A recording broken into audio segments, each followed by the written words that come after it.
ब्रह्मपुत्र नदी तंत्र से जुड़े उन बेहद जटिल तथ्यों को डिकोड करना। इस नदी का सफर हमारी सीमाओं से बहुत दूर शुरू होता है, तिब्बत के ठंडे और ऊंचे पठारों से। मानसरोवर के पास ना? हाँ, मानसरोवर झील के पास एक बहुत ही विशाल और प्राचीन ग्लेशियर है जिसे चेमायुंगडुंग ग्लेशियर कहा जाता है। चेमायुंगडुंग नाम ही काफी भारी है। बिल्कुल, यहीं बर्फ के पिघलने से ब्रह्मपुत्र का जन्म होता है। लेकिन यहाँ एक बहुत दिलचस्प बात है। क्या? उस जगह पर इसे ब्रह्मपुत्र के नाम से कोई नहीं जानता। तिब्बत में इस नदी को सांगपो कहा जाता है। सांगपो? और यहीं से असली उलझन शुरू होती है ना? ये कुछ वैसा ही है जैसे किसी व्यक्ति का आधिकारिक नाम कुछ और हो, लेकिन उसके दोस्त और परिवार वाले उसे अलग अलग निकनेम से बुलाते हों। बिल्कुल सही एनालॉजी है ये। तिब्बत में ये सांगपो है। फिर यह नदी तिब्बत के पठार पर लगभग 1200 किलोमीटर तक पूर्व दिशा में बहती है। काफी लंबा सफर है। हाँ, लेकिन इसके बाद एक बहुत ही अजीब घटना होती है। ये अरुणाचल प्रदेश के नामचा बरवा पर्वत के पास पहुंचती है और अचानक, मतलब बिल्कुल अचानक, एक तीखा यू टर्न लेकर भारत में प्रवेश करती है। U turn? हाँ, और जैसे ही ये भारत में आती है, इसका नाम बदलकर दिहांग हो जाता है। यहाँ मेरा एक सवाल है। नदी कोई रेस कार तो है नहीं जिसके पास स्टीयरिंग व्हील हो, तो ये अचानक यू टर्न कैसे ले लेती है? और प्रतियोगी परीक्षाओं में इस नामचा बरवा वाले मोड़ पर इतना जोर क्यों दिया जाता है? ये भूगोल का एक बहुत ही शानदार तंत्र है। देखिए, हिमालय पर्वत श्रृंखला कोई सीधी दीवार नहीं है। अच्छा। पूर्वी सिरे पर जहां नामचा बरवा पर्वत है, वहां हिमालय का ढांचा अचानक दक्षिण की ओर मुड़ जाता है। इसे सिंटैक्सियल बेंड कहते हैं। सिंटैक्सियल बेंड? हाँ, तो जब सांगपो नदी इस कठोर पर्वत से टकराती है ना, तो वो उसे सीधे पार नहीं कर सकती। इसके बजाय वो उस पहाड़ के किनारे किनारे मुड़ जाती है और हजारों फीट गहरे खड्ड यानी गॉर्ज का निर्माण करते हुए गुरुत्वाकर्षण के प्रचंड वेग के साथ नीचे गिरती है। ओहो, मतलब पूरा का पूरा पहाड़ काट देती है? बिल्कुल। और परीक्षक ये सवाल इसलिए पूछते हैं क्योंकि ये सिर्फ एक नाम का बदलना नहीं है, ये नदी के कैरेक्टर का बदलना है। कैरेक्टर का बदलना कैसे? तिब्बत में सांगपो बहुत शांत है, लेकिन जब वो गॉर्ज से नीचे गिरकर अरुणाचल में दिहांग बनती है, तो उसमें एक विनाशकारी ऊर्जा आ जाती है। अरे वाह, ये तो बहुत ही अद्भुत विजुअल है। एक शांत नदी अचानक खड्ड में गिरकर एक उग्र जलधारा बन जाती है। लेकिन अब उस वादे पर आते हैं जो हमने शुरुआत में किया था, याद रखने वाली ट्रिक्स पर। हाँ, क्योंकि चेमायुंगडुंग, सांगपो, नामचा बरवा, दिहांग, ये सारे नाम परीक्षा के तनाव में आपस में मिक्स हो सकते हैं। और यहीं पर हमारी पहली मास्टर ट्रिक काम आती है। जो भी कैंडिडेट्स इस चर्चा को सुन रहे हैं, वे इस वाक्य को अपने दिमाग में बैठा लें। ट्रिक है, तिब्बत में सांग गाती है, अरुणाचल में दहकती है। तिब्बत में सांग गाती है, अरुणाचल में दहकती है। क्या बात है! ये ट्रिक मुझे इसलिए बहुत पसंद आई क्योंकि इसमें नदी का स्वभाव भी छुपा है। बिल्कुल। तिब्बत के शांत माहौल में मानो वो कोई गीत यानी सांग गा रही हो, तो वो हो गई सांगपो। और अरुणाचल के पहाड़ों से भयंकर वेग से गिरते हुए वो आग की तरह दहकती है, यानी दिहांग। बहुत ही लॉजिकल है। तो चलिए इस पहली ट्रिक को एक छोटे से क्विज के जरिए पक्का कर लेते हैं। एकदम, पूछिए। मान लीजिए प्रश्न पत्र में पूछा गया है कि ब्रह्मपुत्र नदी को तिब्बत के पठार पर किस नाम से जाना जाता है। तो अगर मैं परीक्षा हॉल में बैठा हूं तो मैं तुरंत उस ट्रिक को याद करूंगा। तिब्बत में सांग गाती है, सांग मतलब सांगपो, तो जवाब बिल्कुल स्पष्ट है, सांगपो। एकदम सही। अब देखिए, अरुणाचल में दिहांग के रूप में प्रवेश करने के बाद ये नदी आगे बढ़ती है और असम की घाटी में पहुंचती है। और यहाँ से इसका एक विशाल नदी तंत्र बनना शुरू होता है। हाँ, क्योंकि आसपास की पहाड़ियों से कई छोटी बड़ी सहायक नदियां यानी ट्रिब्यूटरीज अपना पानी लेकर इसमें मिलने लगती हैं। तो अब हमें इन सहायक नदियों के इस भूल भुलैया को सुलझाना है। हाँ। सबसे पहले बात करते हैं बाएं तट यानी लेफ्ट बैंक से मिलने वाली नदियों की। तो अगर हम ब्रह्मपुत्र के साथ साथ अरुणाचल से असम की तरफ बह रहे हों, तो हमारे बाएं हाथ की तरफ से जो मुख्य नदियां आकर मिलती हैं वे हैं दिबांग, लोहित, धनसिरी और कोपिली। एकदम सही। लेकिन इन सब में एक नाम ऐसा है जिसने मुझे हमेशा से चौंकाया है, लोहित नदी। दस्तावेजों में से खून की नदी या रिवर ऑफ ब्लड भी कहा जाता है। हाँ, ये नाम काफी मशहूर है। मतलब ईमानदारी से कहूं तो ये सुनकर ऐसा लगता है जैसे ये किसी हॉरर फिल्म का सीन हो। क्या इस खूनी नदी के पीछे कोई डरावना कारण है या ये पूरी तरह से एक ज्योग्राफिकल फिनोमेना है? ये नाम सुनने में जरूर डरावना लगता है, लेकिन इसके पीछे का विज्ञान बहुत ही दिलचस्प है। अच्छा। देखिए, लोहित नदी पूर्वी हिमालय के जिन जंगलों और पहाड़ियों से होकर गुजरती है ना, वहाँ की जमीन मुख्य रूप से लाल लेटेराइट मिट्टी से बनी है। लेटेराइट मिट्टी। और लेटेराइट मिट्टी में आयरन ऑक्साइड की मात्रा बहुत अधिक होती है। वही तत्व जो लोहे में जंग लगने पर उसे लाल कर देता है ना? एकदम सही पकड़ा आपने।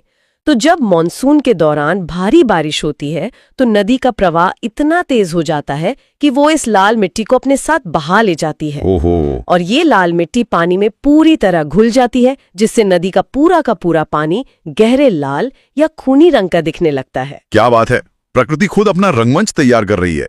आयरन ऑक्साइड पानी में मिलकर उसे खूनी बना देता है।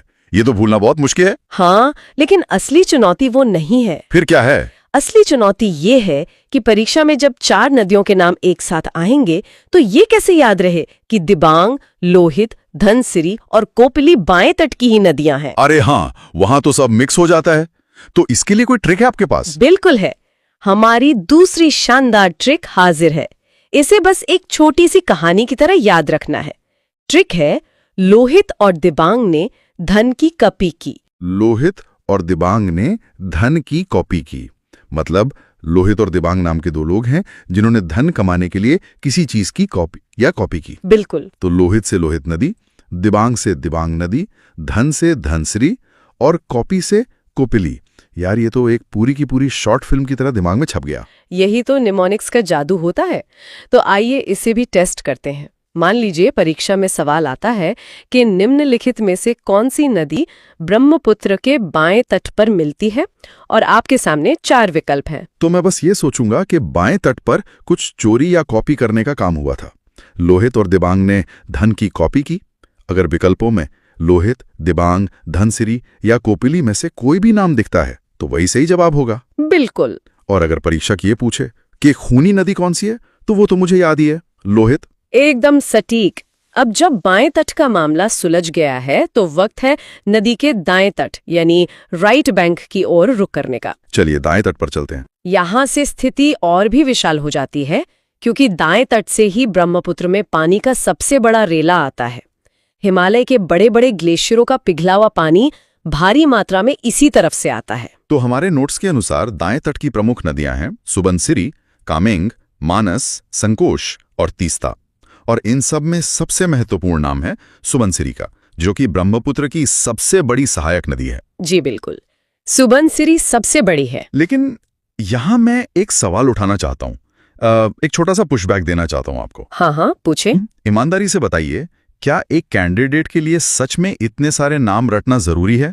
मतलब क्या सिर्फ सबसे बड़ी नदी यानी सुबनसिरी का नाम याद रखना काफी नहीं है? हम दिमाग पर ये एक्स्ट्रा प्रेशर क्यों डाल रहे हैं कि कामेंग, मानस, संकोश और तीस्ता भी याद करें? ये एक बहुत ही वैलिड और तार्किक सवाल है। देखिए, अगर आज से 10 या 15 साल पहले की परीक्षा होती ना, तो शायद सिर्फ सुबनसिरी याद रखना काफी होता। तो अब क्या बदल गया है? आज के समय में विशेषकर यूपीएससी और यूपीपीएससी जैसी परीक्षाओं का पैटर्न पूरी तरह बदल चुका है। अच्छा। परीक्षक अब सीधे और आसान सवाल नहीं पूछते, वे मैच द फॉलोइंग यानी मिलान करे वाले सवाल बनाते हैं। वे आपको इन नदियों के नाम देंगे और कहेंगे कि इन्हें पूर्व से पश्चिम के क्रम में लगाइए। ओहो, मतलब सिर्फ नाम नहीं, उनका ऑर्डर भी याद होना चाहिए। बिल्कुल। या वे एक तरफ नदियों के नाम देंगे और दूसरी तरफ बायां तट और दायां तट लिखकर मिलान करने को कहेंगे। अगर किसी उम्मीदवार को पूरी सूची याद नहीं है तो वो सिर्फ 1 अंक नहीं गवाएगा, बल्कि नेगेटिव मार्किंग का शिकार होकर रेस से ही बाहर हो सकता है। बाप रे, ये तो परीक्षकों द्वारा बिछाया गया एक बहुत ही गहरा जाल है। वे उम्मीदवारों की कंसेप्चुअल क्लैरिटी के साथ साथ उनके याद रखने की क्षमता का भी बहुत कड़ा टेस्ट ले रहे हैं। एकदम सही। और उस जाल से बचने के लिए हमें इन सभी नामों को सुबनसिरी, कामेंग, मानस, संकोश और तीस्ता एक क्रम में याद करने के लिए भी एक दमदार ट्रिक की जरूरत पड़ेगी। तो बताइए क्या है वो ट्रिक? मैं तो पेन और पेपर लेके तैयार हूँ। हमारी तीसरी ट्रिक इसी क्रम को ध्यान में रखकर बनाई गई है। वाक्य को ध्यान से सुनिए। सुबह कम मान से संकोच त्याग कर तीस्ता मिली। एक बार फिर से इस पर गौर करते हैं। सुबह कम मान से संकोच त्याग कर तीस्ता मिली। हाँ, तो सुबह से हो गया सुबनसिरी, कम से हो गया कामेंग, मान से हो गया मानस, संकोच से संकोश और तीस्ता से तीस्ता। ये तो वाकई बहुत ही क्रिएटिव है ना? हाँ। एक पूरी कहानी बन गई कि कोई व्यक्ति सुबह सुबह अपना सारा संकोच छोड़कर किसी तीस्ता नाम के व्यक्ति से मिलने जा रहा है। और मजे की बात यह है कि ये ट्रिक सिर्फ नाम याद नहीं करवाती, बल्कि ये पूर्व से पश्चिम की ओर नदियों का ज्योग्राफिकल ऑर्डर भी बता देती है। अच्छा। हाँ, सुबनसिरी सबसे पहले यानी पूर्व में और तीस्ता सबसे आखिर में यानी पश्चिम में। बहुत खूब। तो अगर आप मुझसे अचानक पूछें कि दाएं तट से मिलने वाली ब्रह्मपुत्र की सबसे बड़ी सहायक नदी कौन सी है, तो मेरा जवाब होगा सुबनसिरी, क्योंकि ट्रिक की शुरुआत ही सुबह से होती है। शानदार। अब देखिए, एक पल के लिए इस पूरी तस्वीर की कल्पना करते हैं। जब बाएं और दाएं दोनों तटों से इतनी सारी नदियां अपना अथाह पानी लेकर ब्रह्मपुत्र में मिल जाती हैं, तो असम की घाटी में पहुंचते पहुंचते इस नदी का आकार कैसा हो जाता होगा? मुझे लगता है ये अब सिर्फ एक बहती हुई रेखा नहीं रहती होगी, ये तो पानी का एक चलता फिरता समंदर बन जाती होगी। बिल्कुल। और पानी का ये भारी वॉल्यूम एक ऐसा ज्योग्राफिकल अजूबा बनाता है जो दुनिया में बहुत ही रेयर है। हाँ, और मुझे पता है यहाँ हम किसकी बात कर रहे हैं। हम बात कर रहे हैं माजुली द्वीप की। एकदम सही। हमारे दस्तावेजों से पता चलता है कि असम में ये नदी इतनी चौड़ी हो जाती है कि ये अपने ही बीच में दुनिया का सबसे बड़ा नदी द्वीप यानी रिवर आइलैंड माजुली बना देती है। हाँ, ये दुनिया का सबसे बड़ा नदी द्वीप है। और मुझे यह बात हमेशा से हैरान करती है, मतलब द्वीप तो आमतौर पर समुद्र या महासागर में होते हैं ना। सामान्यता तो वही होते हैं। तो एक नदी के अंदर इतनी जगह कैसे हो सकती है कि वहां एक पूरा का पूरा द्वीप बस जाए? मतलब वहां लोग रहते हैं, पंचायतें हैं, खेती होती है, ये काम कैसे करता है? ये प्रकृति के सबसे दिलचस्प मैकेनिज्म में से एक है। भूगोल की भाषा में इसे ब्रेडलिंग या गुम्फित नदी तंत्र कहते हैं। ब्रेडलिंग, अच्छा। होता यह है कि जब ब्रह्मपुत्र हिमालय से उतरकर असम के समतल मैदानों में प्रवेश करती है, तो उसकी गति अचानक बहुत धीमी हो जाती है। ढलान खत्म हो जाती है ना? बिल्कुल। ये वैसा ही है जैसे कोई गाड़ी ढलान से उतरकर एकदम सीधे हाईवे पर आ जाए और उसकी स्पीड कम हो जाए। गति कम होने के कारण नदी अपने साथ पहाड़ों से जो भारी मात्रा में मिट्टी, पत्थर और गाद यानी सिल्ट बहाकर लाती है, उसे आगे ले जाने की ताकत खो देती है। तो फिर वो सारा मलबा कहाँ जाता है? वो सारी मिट्टी नदी के बीचों बीच ही जमा होने लगती है, और जब ये जमावड़ा बहुत विशाल हो जाता है तो नदी का पानी उस मलबे के दोनों तरफ से बहने लगता है और बीच में एक विशाल जमीन का टुकड़ा उभर आता है। यही माजुली द्वीप है। अरे वाह, ये एनालॉजी बहुत ही सटीक है। नदी थक जाती है और अपना सारा भार वहीं बीच में गिरा देती है, जिससे द्वीप बन जाता है। लेकिन इस नदी की यात्रा तो यहीं खत्म नहीं होती ना? नहीं, बिल्कुल नहीं। असम की घाटी को पार करने के बाद ये एक बार फिर अंतर्राष्ट्रीय सीमा पार करती है और बांग्लादेश में प्रवेश करती है। और जैसा कि हमने शुरुआत में कहा था कि इस नदी को अपने नाम बदलने का बहुत शौक है, तो बांग्लादेश की सीमा में घुसते ही इसका नाम फिर से बदल जाता है। हाँ, यहाँ इसे जमुना के नाम से पुकारा जाता है। जमुना। और यहाँ कैंडिडेट्स को यह ध्यान रखना चाहिए कि ये भारत वाली यमुना नहीं है, बल्कि जमुना है। JAMUNA। एकदम सही पॉइंट आउट किया आपने। अक्सर लोग इसमें कंफ्यूज हो जाते हैं। और फिर ये जमुना आगे बहते हुए गंगा नदी से मिलती है। और गंगा को बांग्लादेश में क्या कहते हैं? गंगा को वहां पद्मा कहा जाता है। तो जमुना और पद्मा का ये विशाल संगम जब आगे बढ़ता है तो बंगाल की खाड़ी में गिरने से पहले वे एक और बहुत बड़ा भौगोलिक अजूबा बनाते हैं। सुंदरवन का डेल्टा, दुनिया का सबसे बड़ा डेल्टा। बिल्कुल सही। तो अगर हम इस पूरे महाकाव्य जैसे सफर को देखें, मानसरोवर के पास सांगपो से शुरू होकर तीखे यूटर्न के बाद दिहांग बनना, फिर असम में ब्रह्मपुत्र कहलाना, माजुली द्वीप का निर्माण करना, और फिर बांग्लादेश में जमुना बनकर अंततः सुंदरवन के जरिए समुद्र में विलीन हो जाना, ये सफर सच में एक महाकाव्य है। हाँ, तो इस पूरी यात्रा और इन महत्वपूर्ण स्थानों को याद रखने के लिए क्या हमारे पास कोई चौथी ट्रिक है? बिल्कुल है। हमारी चौथी ट्रिक इन स्थानों और नए नामों को आपस में बहुत ही आसानी से जोड़ने का काम करती है। ट्रिक है, असम में मजा आया, बांग्लादेश में जम गई। असम में मजा आया, बांग्लादेश में जम गई। ये तो बहुत ही कैची है यार। देश में इसका नया नाम है। तो अगर कोई परीक्षक सवाल घुमा कर पूछे कि विश्व का सबसे बड़ा नदी द्वीप माजुली किस राज्य की भौगोलिक पहचान है, तो तुरंत क्या याद आना चाहिए? तुरंत दिमाग में घंटी बजनी चाहिए कि असम में मजा आया, यानी माजुली द्वीप असम में है। बहुत बढ़िया। चलिए अब हमारी इस चर्चा के आखिरी और बहुत ही क्रिटिकल पड़ाव पर आते हैं। हाँ, बताइए। देखिए, जब हम नदी तंत्र की बात करते हैं तो अक्सर हमारा ध्यान सिर्फ पहाड़ों, पानी और द्वीपों तक सीमित रह जाता है। प्राकृतिक चीजों पर। हाँ, लेकिन आजकल की प्रतियोगी परीक्षाओं में भूगोल सिर्फ नेचर तक सीमित नहीं है। इसे करंट अफेयर्स और देश के इंफ्रास्ट्रक्चर के साथ बहुत गहराई से जोड़कर पूछा जाता है। ये एक बहुत ही अहम बिंदु उठाया आपने।